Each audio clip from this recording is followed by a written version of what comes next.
মুহূর্তে নায়িকা মধুবনী হাতে তুলে নেয় অস্ত্র, পাশে পেয়ে যায় পাড়ার মহিলাদের।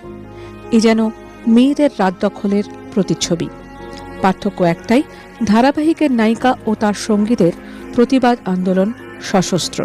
দুর্বৃত্তদের শিক্ষা দিতে রান্নাঘরের উপকরণ নিয়েই ঘরের বাইরে বেরিয়ে আসেন পাড়ার মেয়েরা।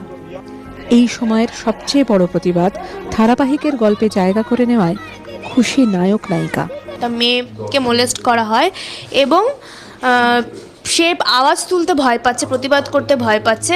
তার আশেপাশের মহিলারাও তাকে মানা করছে প্রতিবাদ করার জন্য, যাতে তাদের উপর যাতে আর ওরা চড়াও না হয়, মানে যারা মোলেস্ট করেছে। তো আমি সেখানে যাই এবং বলি যে সবার প্রতিবাদ করা উচিত, তাদেরকে কনভিন্স করি, তাদের মনে সাহস যোগাই যে এখন প্রতিবাদ না করলে পরবর্তীকালে সেম সিচুয়েশন হবে, যেটা বাস্তবেও সত্যি ঘটনা, সত্যি কথা। তো এটাই আমি ওদেরকে বোঝানোর চেষ্টা করি এবং সবাই কনভিন্স হয় আমার সাথে, একসাথে